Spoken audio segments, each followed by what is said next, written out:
sommer saam nou die offerande ook bless en seën. Maar blaai so lank in julle Bybels na Filippense 2 vers 7 tot 11 toe.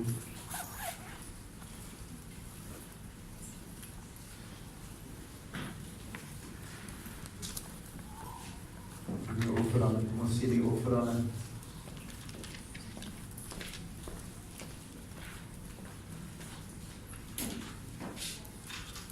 Vader, ons dank U dat ons hierdie offerande kan seën.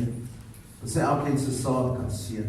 Dat ons kan spreek, Vader, dat U die jakkalse van hulle lande af sal weggaan.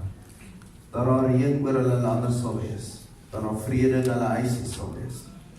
Dat daar seën oor hulle werksaamhede van hulle hande sal wees. Dat hulle geseënd sal wees waar hulle ingaan, dat hulle geseënd sal wees waar hulle uitgaan. Vader, in alles wat hulle doen, dat dit geseënd sal wees. Dat die guns van God oor hulle sal wees, dat die naam van Jesus sterk op hulle sal wees, en dat die krag en die salwing van die Heilige Gees onder hulle sal wees om hulle op te lig. Agter sal hulle wees om hulle rug te beskerm. Bo hulle sal wees om hulle te cover en vooruitgaan, die pad vir hulle gelei te maak. In Jesus naam. Amen. Amen. Een van die belangrikste dinge wanneer ons na Goeie Vrydag toe gaan, en ek het so 'n bietjie op trein en verhouding aan dit aangeraak, maar een van die belangrikste goed, wanneer ons gaan kyk na Goeie Vrydag, wonder baie mense maar waar het eintlik Goeie Vrydag begin, en eintlik het Goeie Vrydag in die tyd van Eden begin, want in die tyd van Eden sê die woord van die Here, hy het duidelik vir die mens gesê, wees vrugbaar, vir die mens die opdrag gegee wat hulle moet doen in die tuin.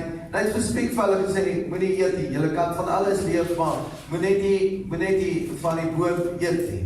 Die boom is ook 'n indirek ook 'n verwysing na ons tieners toe, julle kan alles hê, maar die een moet jy terugbring na die Here toe. Jy kan alles hê, maar die een moet jy terugbring.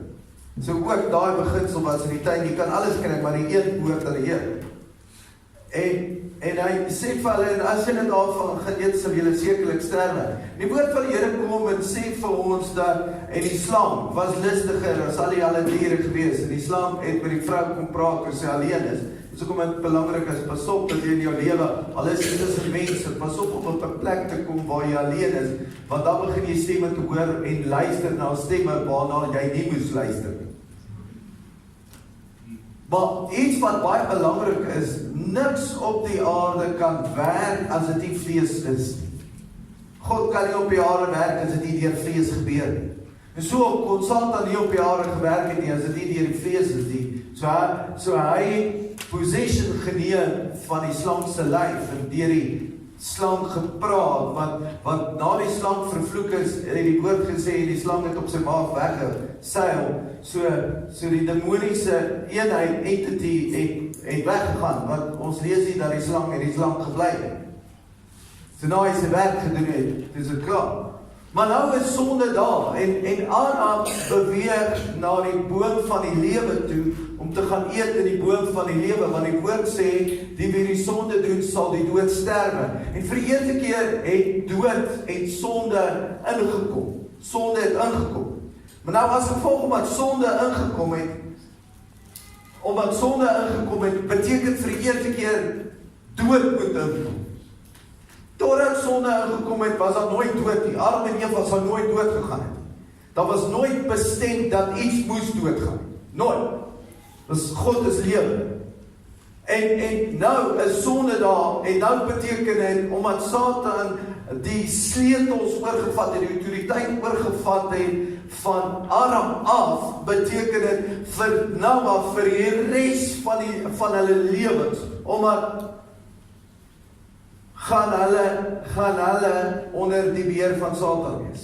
En die hele aarde en alles waarop is, gaan in die beheer van hom is. Want dis hoekom Satan vir Jesus gesê het, as jy voor my buig, as jy voor my buig, want hy het die beheer gehad. Maar Adam gaan na die boom van die lewe toe, om te gaan eet van die boom van die lewe. Want dan sou beteken dit, geëet van die boom van die lewe, sou hy nooit gesterf het nie. So dan sal die mensdom na hom ook nooit gesterf het nie. En dan sou Satan vir ewig en vir altyd beheer van die wêreld gehad. En God, die God van lewe, gaan En hy vervloek Satan. En hy sê vir Satan, en daar sal een kom, hy sal uit die vrou uitgebore word. En hy sal jou kop vermorsel. En jy sal hom in die hakskeer byt. Al klaar heenwysing na Jesus. Klaar heenwysing na Jesus wat daar gaan wees. Dis hoekom Kain vir Abel doodgemaak het, want die woord van die Here sê, en Satan het in Kain ingevaar, want hy het die salwing van die Here op Abel gesien, en hy het gedink, miskien uit Abel uit sal die Messias kom, wat my in die hakskeer gaan byt. Ek gaan hom in die hakskeer byt, en hy gaan my kop vermorsel. So hy was al bang vir die Messias. Maar God gaan, en hy maak die eerste dier dood. Hy maak die eerste dier dood. En hulle plaas die velle van die dier om hulle klere, om hulle naaktheid te bedek. Maar daai bloed van die vel raak in hulle lyf. En van toe af is dit 'n heenwysing, want daarna lees ons dat Abel geoffer het, Kain het 'n offer gebring en Adam het 'n offer gebring. Want van toe af was dit altyd waar die woord sê, without the shedding of blood, there is no remission of sin. Van toe af, vir 4000 jaar het hulle offers gebring, heeltyd gebring om op te maak. Selfs Jesus kom en hy sê, soos die slang in die woestyn opgelig was, in die tyd van Moses, en die mense wat siek was, na die slang wat op die kruis was, gekyk het. So, die slang was nie evil nie, want nou sal ons sê, maar nou sal 'n slang aan 'n kruis, is dit nie bietjie verkeerd nie. Nee, onthou, dit was die gees wat in die slang ingegaan het. So, hy sê, so sal, en dan gaan Jesus, when I am lifted up, I shall draw all men unto. Nou, iets wat ons moet besef, is dat in die begin was daar 'n tuin gewees, en die eerste Adam is uit die tuin uit gejaag. Dis hoekom die engele voor die boom van die lewe gestaan het, en gekeer het dat Adam aan die boom van die lewe kon eet, want dan sou God se plan nie in werking kon kom om iemand te stuur om te sterf. So, God beplan toe, God moet mens word om te kom sterf op aarde. En daarom moes die maagd swanger word. Dit kon nie 'n gewone vrou wees wat swanger word nie, want dan sou Jesus in sy bloed sou hy sonde gehad het, want die woord sê, Abel het gesondig en ontbreek aan die heerlikheid van God. We are born in sin. So, die maagd moes swanger word. Maar een van die belangrikste goedes wat ons moes agtergekom het, is dat Jesus was 'n perfekte God. Maar hy word mens, asof hy nie God is nie. Want die woord sê in Johannes 1, want die woord het vlees geword en onder ons kom woon. Maar kyk, wat gebeur met Jesus? Kyk Filippense 2 vers 7 tot 11. In Filippense 2 vers 7 tot 11 sien ons, waar hy het homself ontleer. In die Engels staan hy, he became of no reputation. Deur die gesalte van 'n diensknegt. In die Engels staan daar, a servant, aan te neem en aan die mens gelyk te word. En in die gedaante gevind as 'n mens dat hy homself verneder deur gehoorsaam te word tot die dood toe, ja, die dood van die kruis.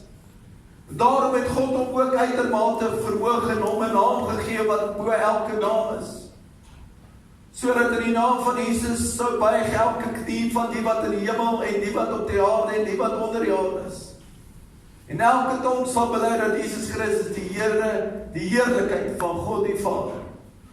Een van die belangrikste dinge wat 7 is die perfekte getal. So altyd as ons 7 lees, dan sien ons dis perfeksie. So die eerste Adam val. Die eerste Adam val totaal. Hy val in die tuin. Daarom is Jesus versoek in die tuin van Getsemane. Want die eerste Adam het geval in die tuin. Die tweede Adam moes die tuin oorwin. Die eerste Adam het geval as gevolg van die boom. Die tweede Adam, sê die woord van die Here, vervloek is hy wat aan 'n boom hang. So Jesus moes aan 'n boom hang, sodat die vloek van dit wat in die boom gebeur het in die tuin van Eden gebreek sal word. Die eerste Adam het Eva uit sy sy uitgekry. Die tweede Adam is deurboor deur sy sy, sodat die bloed kan uitloop. Bloed en water is 'n teken van geboorte, sodat die bloed en water kan uitloop, sodat die tweede Adam geboorte kan gee aan die Eva, die bruid van Jesus Christus. Die eerste arm is uit die tuin uit gejaag. Die tweede arm is uit die tuin uit gelei. Die eerste Adam het die vloek gekry van dorings en dissels, en daarom sal die aarde dorings en dissels oplewer. Die tweede Adam kry die dorings en dissels bo op sy kop as 'n doringkroon, sodat sy bloed aan die doringkroon kan raak, sodat die vloek wat op die aarde gerus is van dorings en dissels gebreek kan word. Hy moes die volle prys betaal. Maar om dit te doen, moes hy 7 dinge opgee. En die eerste, hy word vlees. Die woord sê, en hy vlees geword. Die woord sê, Johannes 1, en die woord het vlees geword en onder ons kom woon, sodat hy met ons kan identificeer. Die tweede ding staan daar, he gave up his reputation. Hy het homself ontledig. 'n ander gedeelte op Psalm staan daar, he became a man of sorrow. Of no reputation. Hy het geen reputasie gehad nie. Daarom is hy nie in 'n paleis gebore nie. Daarom is hy juis gebore in 'n stal tussen al die diere en die vlee en alles wat daar so was in die stank van die diere. Hy het no reputation. Dan sê die woord, he took up the form of a servant, 'n diensknegt. Nou iets wat ek besef is, en hierdie woorde moet jy onthou. He, the Son of God, become the Son of Man, so that the Son of Man can become sons of God. Vir die wat het gemis het, gaan ek het weer sê. He, the Son of God, become the Son of Man, so that the sons of man, ons, can become the sons of God. Hy het geen reputasie gehad nie, sodat ons in glorie by die Here kan wees. Die woord sê, he gave up his life, sodat, omdat hy sy lewe opgegee het, beteken dit dat wanneer ek kan sterf, dat ek lewe in hom kan hê. Hy het sy perfeksie opgegee, sodat ek my imperfeksie na hom toe kan bring, sodat ek perfek voor God kan wees. Hy het sy lig opgegee, sodat ek my donkerte vir hom kan gee. Hy het sy gesondheid opgegee, sodat ek my siektes na hom toe kan bring. Hy het so totaal getransformeer. Die woord sê verder, hy het nog 'n vlak verder geval, en die woord sê, and he became a man. Hy het nie net vlees geword nie, hy het nie net geen reputasie gehad nie, maar hy moes soos ek en jy word. Die woord sê, hy is deur al die versoekinge waarin ek en jy versoek is hy versoek. Hy ken hartseer, hy het geween oor Jerusalem, hy het gesê, Jerusalem, Jerusalem, hoe baie het ek die gesmak soos 'n hoender, al kykend sonder sy vlerke neem. Hy het gehuil by Lazarus se graf, hy het geween in die tuin van Getsemane. Hy het gesê, I am vexed upon death. Sy bloed, sy sweet het soos bloed geword. Eintlik sê die woord dat die aarde het gebars en sy bloed het geloop. Die woord sê in Psalms, his hair was like a raven. In Openbaring staan and his hair is white as snow. Dit was die trauma wat hy deurgegaan het in die tuin van Getsemane. Hy het ook met die mag van sonde te doen gehad, die duisternis van sonde wat op hom gekom het. En ek besef dat hy moes mens word, sodat van God, die Vader, kon nie eintlik identifiseer met mens wees nie. Maar Jesus moes aarde toe kom en mens wees. Want die woord sê, ons het 'n hoofpriester, 'n ander gedeelte sê, we have a mediator, dat Jesus teruggaan na die Vader toe en sê, Vader, ek weet waar die Richard gaan. Ek het dit beleef. Ek ken sy hartseer. Ek weet waar die Lucinda gaan, wat ek het dit beleef. Ek weet hoe straals het te beleef. Ek weet hoe is dit as jy voel, maar waar is die Here? Ek weet hoe is dit om alleen te voel. Ek weet hoe is dit om hartseer te voel. Ek weet hoe is dit om teleurgestel te wees. Daar's 'n tyd wat Jesus so teleurgestel was in die disipel, dat toe daar 'n storm op die see was, het Jesus by hulle, sê die woord van die Here, and Jesus wanted to walk past them. 'n ander gedeelte staan daar, he wanted to pass them by.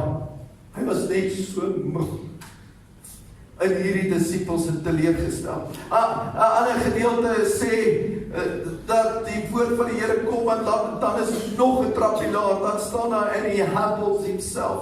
En iets wat ons moet verstaan, waar die woord sê, he humbled himself, moet ons verstaan, hy was totaal kaal voor al die mense gewees. Hulle het hom so geslaan, 39 houe, met die cat of nails, wat hulle noem, daar was stukkies hout, en daar was hakke en hoeke, en alles ingewees, elke hou het vleis uit jou uitgeruk, wanneer het plaasgevind het, dat al die houe voorgewees het. Die dokter sê, daar is 39 siektes, in kategorieë van siektes, so die woord sê, by his stripes we are healed, beteken het elke hou is elke siekte wat hy op die kruis gevat het. So na hulle hom geslaan het hulle hom verder verneder, dat geskiedskrywers sê, dat die kruisiging was een van die wreedste dode wat ooit gesterf kon word, dat baie van die mense, as hulle weet, hulle was gekruisig, moes hulle toue in hulle voete vasbind, en hulle uit die dorp uitsleep, want hulle het geskree en gehuil en gekerm, en letterlik besit gegaan, as gevolg van die vrees vir hierdie foltering, want jy vat die heel dag om te sterf. Daar was van hulle wat self 3 dae gevat het om te sterf aan 'n kruis, daai versmoring wat moet plaasvind. En die woord van die Here sê, en hy het sy kruis gedra. Hulle hoef hom nie te gesleep het nie. Die woord van die Here sê, as a lamb was led to slaughter, he carried his cross. Hy het nie 'n woord geuiter nie. Ek het altyd gewonder, hoekom het hy nie 'n woord geuiter nie, en iets wat ek besef is, dat op daai oomblik, toe Petrus die oor afgeslaan het, van die hoofpriester, en baie mense het gewonder, maar hoekom het hy die oor afgeslaan van die hoofpriester, want op daai oggend, die woord van die Here sê, om 9 uur, nou om 9 uur daai oggend, was dit 'n day of atonement. Dit was die dag gewees, waar die hoofpriester voor God verskyn het, om offers vir die volk, vir die hele dag, vir die hele jaar te bring, die offers, die hoofpriester. Nou, die man wat Jesus gearresteer het, sê die woord van die Here, en hy was die opvolger van die hoofpriester. Goed, saam met die soldate. Maar daar is 'n gedeelte in die woord in Deuteronomium wat staan, as iemand 'n gebrek het, mag hy nooit voor die Here verskyn nie.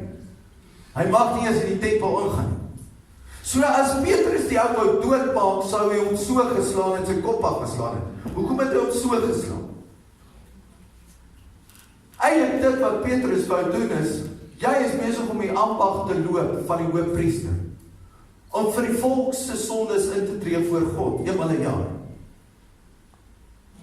As jy nie besef, hierdie is die Messias, wat die lam van God is nie. Johannes het gesê, there is the lamb that will take away the sins of the world. Gaan Petrus en haal sy swaard uit, en hy sny die man se oor af. Eintlik wat doen Petrus? Hy skep die man, sodat daai man nooit sou kan dien as hoofpriester, want hy is so blind om nie te besef, dis die seun van God wat voor hom staan. En as jy nie kan identifiseer met Jesus nie, hoe in die lewe wil jy die hoofpriester wees wat voor God kan verskyn? En Jesus gaan, en hy genees die man se oor. Hoekom? Want Jesus sê, moenie mense se drome breek nie. Ek is die God van die restaurasie van gebreekte drome. En dan sê die woord van die Here sê, die woord sê, he can become obedient unto death, wat beteken, dat Jesus op daai oomblik nie net gesterf het, fisies, 'n liggaamlik, geestelike dood beleef het, maar dat hy sy lewe afgegee het. Ek besef dat Jesus gesê het, nobody takes my life, I take my own life. Ek lê my lewe neer. Dis amper soos, vergewe my, maar hoor wat ek probeer sê. Dit is amper soos selfmoord. Dat die gees van dood langs Jesus moes staan en wag dat Jesus besluit is tyd om te sterf. Jesus moes besluit, gee al sy organe in, want Jesus is die woord en die woord is lewe. So elke keer wanneer Jesus praat, kom maar kom maar, regeneration power, wat deur hom vloei, en dan, begin jy hart weer te klop. Elke keer wanneer Jesus praat, moeder, daar is jou seun, seun, daar is jou moeder, vandag sal jy saam met my in die paradys wees, kom maar, lewe weer terug, en dan, jy gaan ons alweer, en so kan hulle, die dood kan nie intree nie, want hy is lewe, totdat hy besluit, ek het klaar gepraat, toe hy besluit, hy is klaar gepraat, en sy asem uitblaas, toe kan die dood inkom. En dan die laaste gedeelte sê die woord van die Here, he took our sins. Maar kyk wat sê 2 Korintiërs 5. Kyk wat sê 2 Korintiërs 5 vers 21 tot 22. As ons gaan kyk na die 7 woorde van Jesus aan die kruis, is een van die belangrikste hierdie. Ons tree dan op as gesand op Christus wil, asof God deur ons vermaan. Ons bid julle om Christus wil, laat julle met God versoen. Want hy wat geen sonde geken het nie, sonde vir ons gemaak, sodat ons kan, en geregtigheid van God in hom. In die Engels vertaling, King James staan daar, he who has no sin becomes sin, so that we can be righteous with God. Nou, op die kruis het Jesus een woord, of ons sal sê 2 woorde uitgerif, maar op die kruis, en ek sal graag nog eendag wil praat oor die 7 woorde wat Jesus aan die kruis, want dit is baie belangrik. Hoekom het hy juist daai 7 woorde gepraat? Want daar moes foltering deur hom gewees het. Elke keer want hy was besig om te verskoon. So elke keer om te praat, as hy opgedruk het deur die spykers wat deur sy voete en hierso deur sy polse, deur al die sinewees was, want hy kon nie asemhaal nie. So om te praat, net om te praat, moes hy soveel pyn gehad het, om op te kom en te praat, en weer terug te gaan, en dan verskore, en dan kom hy weer op te praat, en dan gaan hy weer af, en dit het om 3 ure gevat, om te sterf, aan die kruis, van 12 uur die duisternis, oor die hele wêreld gekom, en die aarde het gebewe, en die grafte het oopgegaan, en alles wat daarmee saamgaan, ons sal nog daarby kom, maar hoekom het hy daai 7 woorde gespreek? Maar een van die belangrikste woorde wat hy gespreek het, was it is finished, dit is volbring. In die Hebreëse konteks, vir daai woord it is finished, is die woord telestai. Telestai. Nou telestai is 'n woord wat gebruik word. Dis net daai een woord, telestai. So toe Jesus daar, ons sal sê, it is finished. Nee, hy het dit geskree. Telestai. Gesterf. Die woord telestai beteken, die direkte vertaling in Grieks is completion of transaction. Dit is 'n ander woord wat beteken paid in full. Dit is wanneer ek 'n kar koop by iemand, en ek gee vir hom die geld, en hy gee vir my die kar sleutels. Dan maak ons so, telestai. En die ou sê, telestai. En dit is eintlik 'n baie opgewonde woord. Dit is eintlik 'n lekker woord. Niemand het met 'n hartseer gesig gesê, telestai. Nee, dit is 'n opgewonde woord, want dit beteken paid in full, ek het gekry wat ek wou kry, ek het gedoen wat ek moes doen, telestai. Want daar was 4 dinge wat ons moet verstaan in telestai. Die 4 dinge wat ons moet verstaan in telestai, as Jesus gesê, it is finished, het Jesus nie gesê, I am finished nie. Hy het gesê, it is finished. En ons vraag is nie, wat was die doel van die woord telestai, waar hy sê, it is finished nie. Ons moet vraag, wat is die iets? Die iets wat finished is, was sonde. Want ons kon nie die sonde betaal nie. As gevolg van die heiligheid van God. Die woord van die Here sê, wees heilig, want ek is heilig.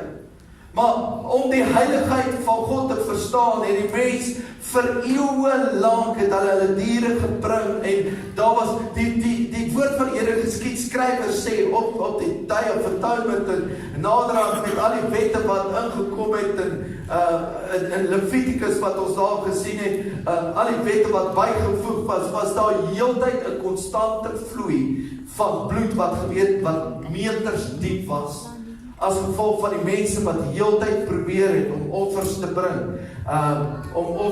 net om heilig te wees. Hulle het gepraat van, op daai stadium, het almal gepoog om op 'n plek te kom, wat hulle okay is met God, want almal wil net weet, is ek okay met God? So wanneer hy priester toe kom, sê, ek het dit gedoen, is ek okay met God, priester sê, ja, jy moet offer, en dan offer hulle.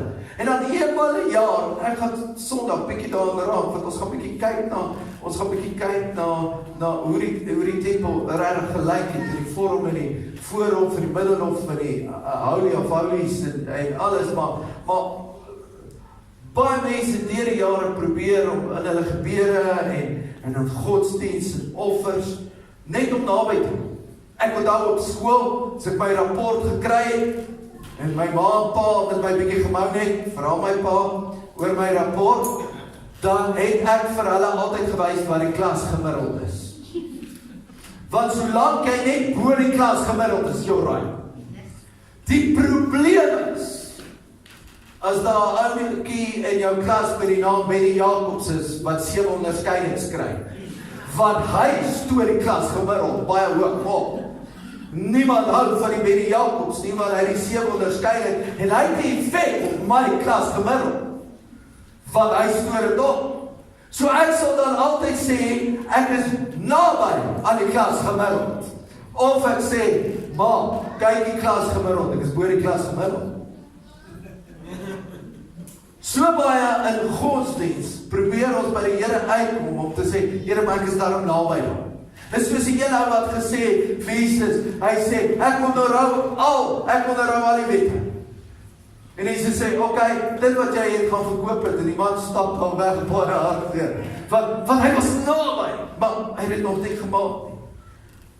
Ons probeer so partykeer in dit wat ons doen, en ons goeie mense, ons sê, ons is goeie mense. Ons sê, man, betaal my 10 is, of bid 3 keer 'n dag, of soos die moslems, wat so verskriklik sterk in hulle godsdienst is, om soveel ure te bid, en na die oos te draai, en alles wat daarmee saamgaan, en alles, en ons probeer deur die eeue heen, selfs die Rooms-Katholieke, waar hulle self gefolter het en geslaan het almal probeer net om bo die klas gemiddeld te wees, net om te sê, ons het dit gemaak.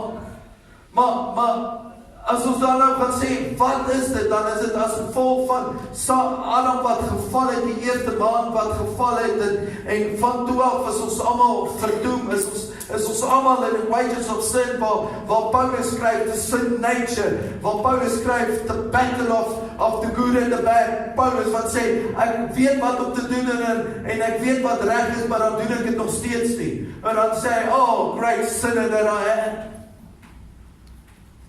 Maar die volgende vraag is, as ons dan weet wat het is, dit is dat God heilig is en God perfeksie soek, dan vra ons goed, ons weet dat waarvoor hy gesterf het, dit was die sonde, maar die vraag is, wat was dit? En die enigste ding wat ek daar kan sê, die enigste manier hoe sonde te fight was dood.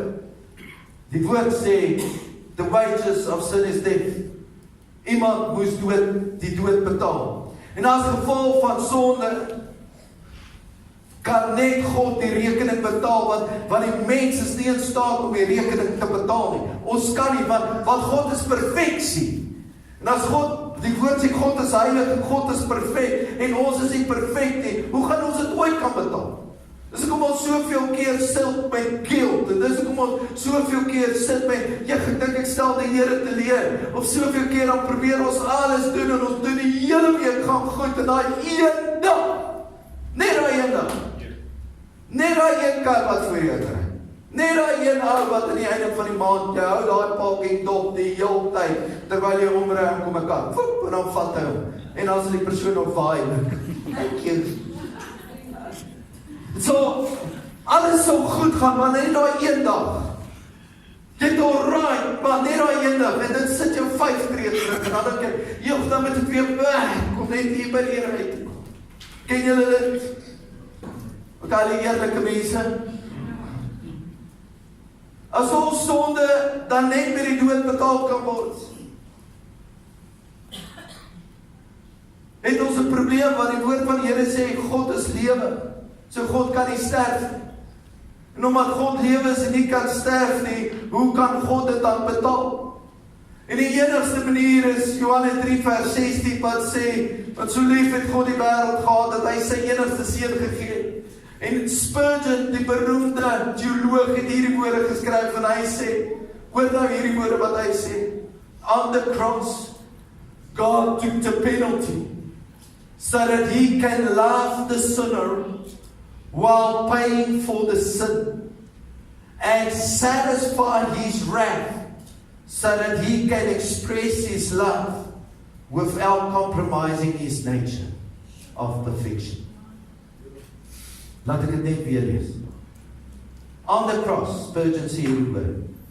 On the cross, God took the penalty so that He can love the sinner while paying for the sin and satisfy His wrath so that He can express His love without compromising His nature of perfection.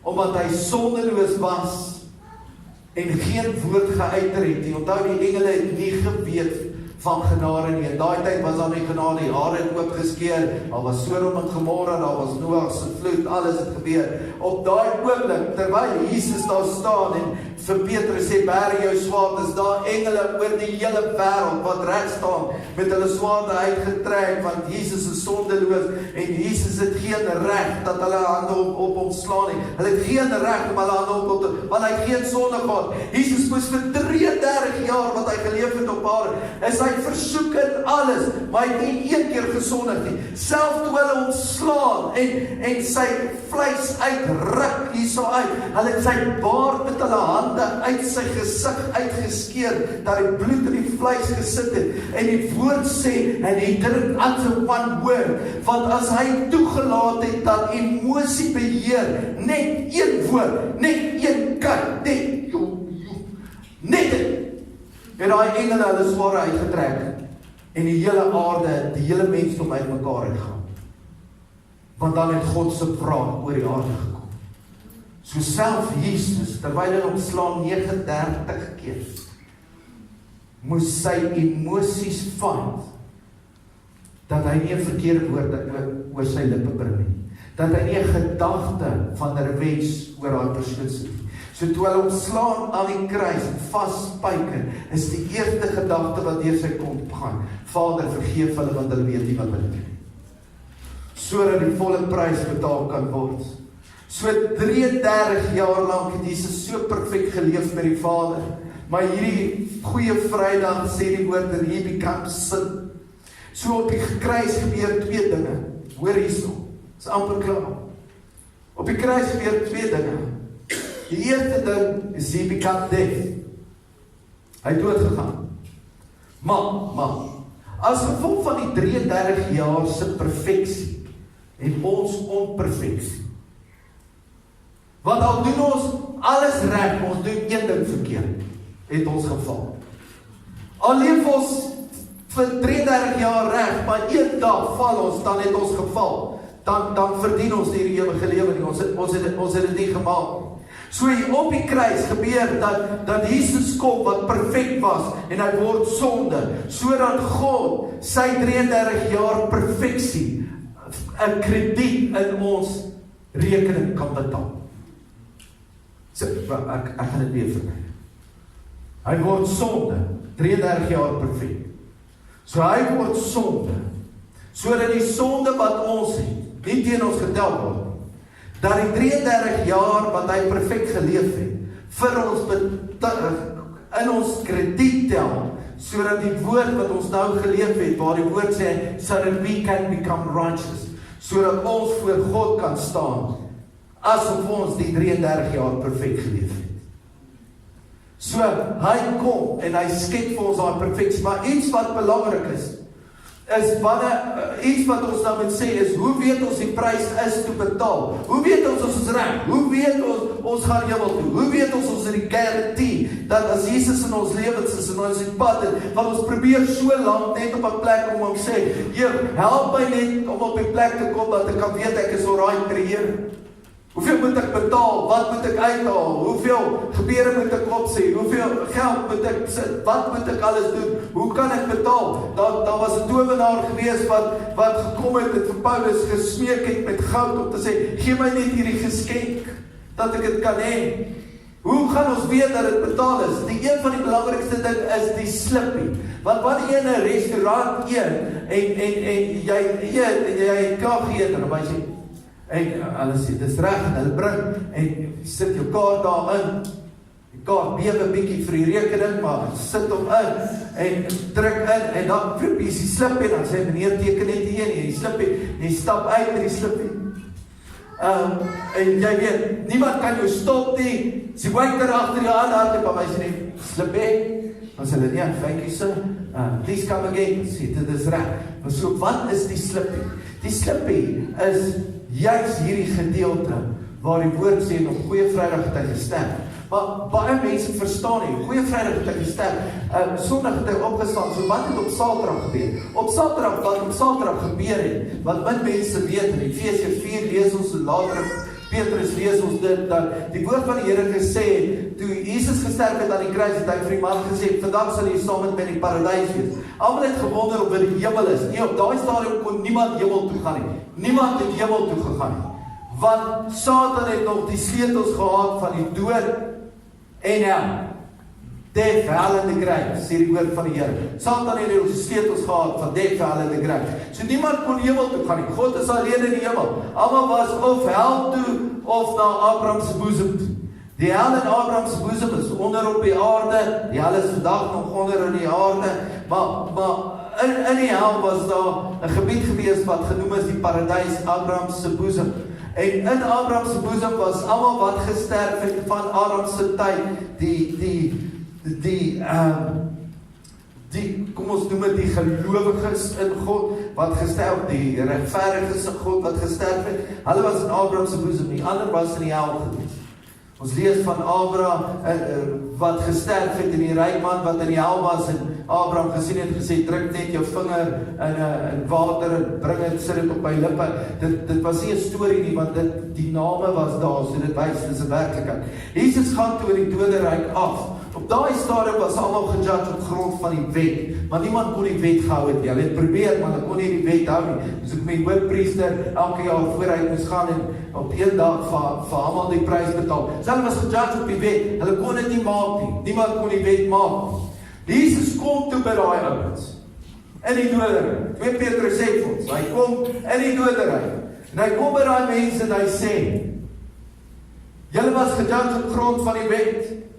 Ek is die woord, ek is die een wat die prys kom betaal, hier is die slippie. En die woord van die Here sê, and he let the captives free. En die grafte het oopgegaan. Wat het dit beteken dat die grafte oopgegaan het? Almal wat toe gesterf het van daai tyd af, kom uit die hel uit, doderyk uit. En hulle kom saam met Jesus. En hulle kom saam met Jesus op. En die woord sê, en hulle het verskyn aan hulle geliefdes. Ek dink dit was 'n terrible dag gewees vir party. Ek het vir gesê, nie met Jan trou nie. Want net toe ek met gaan toe trou jy met hom. En hulle verskyn daarso, en hulle kom by die mense, en hulle verskyn, en hulle is nog saam met Jesus op daai tyd. Toe Jesus opvaar na die Vader, toe gaan hulle saam met hom op, en toe bring hy hulle in die hemel in. Maar die Vrydag het hy gesterf, die Saterdag het hy die mense uit die doderyk uitgebring. Maar die Sondag, sê die woord van die Here, die Sondag gebeur daar iets. En almal wonder, wat vir jare is daar gesê, Jesus se liggaam is gesteel, en iemand het dit gedoen, en selfs die Jode het dit nog geglo, want daar was geld betaal vir die wagte. Maar hierdie woord van die Here sê, in Johannes 20, en terwyl hy, toe gaan Petrus en die ander disipel uit, Johannes, en kom by die graf, en die twee het saam gehardloop, en die ander disipel het vooruit gehardloop, vinniger as Petrus, en eers by die graf gekom, en terwyl hy neerbuk, sien hy die doeke lê, maar hy het nie ingegaan nie. Toe kom Simon Petrus agter hom aan, en gaan in die graf, en sien die doeke lê. En die doek wat op sy hoof was, sien hy nie by die doeke lê nie. So die doeke lê hier, maar die doek wat op sy kop was, lê nie by die doeke nie. En die doek wat op sy hoof was, sien hy nie by die doeke lê nie, maar opgerol op een plek afsonderlik. Daarop het ook die ander disipel wat eers by die graf gekom het, ingegaan, hy het dit gesien en geglo. Wat hulle nog nie die skrif verstaan het nie, dood besoms sy disipels het weer huis toe gegaan. Maar iets sê dan, en die disipels het ingegaan en iets gesien. En dit wat hulle gesien het, het veroorsaak dat hulle geglo het. Maar nou sê die woord het daar doeke gelê. Maar daar was een doek wat op sy kop vasgebind was, om sy hoof vasgebind was. En dit het een kant gestaan en dit was opgerol. Nou, in die Hebreëse tradisie, op daai stadium, wanneer jy by 'n tafel geëet het, en jy die kamer verlaat, het jy jou servet, of jou doek, het jy opgerol, en dit geplaas op die tafel, en dan die kamer verlaat. En dit was 'n aanduiding, van ek is nie klaar nie, ek kom weer. So, toe hulle die doeke sien lê, toe sien hulle daar lê die doeke, waar die hoofdoek was opgerol, om te sê, dat is onmoontlik dat hulle sy liggaam kon gesteel het, want die ouens gaan nie die doek nou oprol nie. Dis net Jesus kon die doek opgerol het. So eintlik wat gebeur het, hiermee is dit klaar. So eintlik wat gebeur het, is, Jesus kom, en hy verskyn in die tuin van Getsemane. En Maria wil aan hom vat, en hy sê, moenie aan my vat nie, want hy is nog nie by my Vader. Almal is nou reg daar. By die laaste avondmaal sê hy vir sy disippels, ek gaan nog nie van hierdie brood eet en ek gaan nog nie van hierdie wyn drink as ek nie by die Vader was. Later sien ons die Emmausgangers, hy is by die Emmausgangers en hy gebruik by die Emmausgangers, breek hy die brood en hy drink die wyn en die woord en hy verdwyn en hy verskyn aan Timoteus,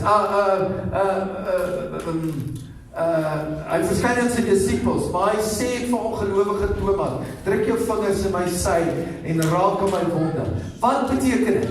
Toe hy verskyn het aan Maria, het Jesus gegaan, en die woord van die Here is in Openbaring, en die engele, en die 7 fonteine, perfeksie, beteken die volle prys, perfekte prys, na die Vader gebring. Jesus kom toe by die Vader, en hy kom by die Vader, hoor nie, hy kom by die Vader, en hy bring by die Vader die volle prys, die volle bloed. Nou in Genesis staan daar, en God het sy asem in die mens geblaas. Later staan daar geskryf, en God het nie die volle asem in die mens geblaas nie, want hulle was nog vervallig geweest. Mens was nog, sy volle asem is nie in hulle geblaas nie. Jesus kom by die Vader. Hy bring die volle offer. Hy verskyn aan sy disippels. Wat is die volgende ding wat hy sê? Receive my spirit. En die woord sê, hy blaas oor hulle.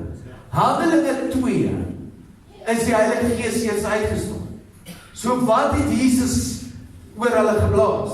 Hy het by die Vader gegaan en die laaste asem gekry, sodat die mens ten volle in perfeksie kan wees. En oor hulle geblaas en gesê, nou gee ek vir julle alle autoriteit wat in die hemel, op die aarde en onder die aarde, gee ek vir julle. Ek gee vir julle die sleutels van hel, te gryf en alles. Die volle prys is betaal, volle perfeksie is betaal. Ek skryf vir jou 'n volle blank check uit. Jy is alright. Dit is klaar. Receive my spirit. Die gevalle natuur van die mens is vir ewig gebreek. En die doorkroon gedra, sodat elke gedagte, Paulus kom en sê, renew your mind. Do you not know you have the mind of Christ? Dat selfs elke gedagte, elke demoniese mag, alles vir eens en vir altyd oor jou lewe gebreek het. Ek reject, uitgeskryf, dit is betaal. Amen. Dan gaan 'n man en hy sterf. Hy kom in die hemel, en hy sê vir Jesus, toe in die hemel kom, sê hy vir Jesus,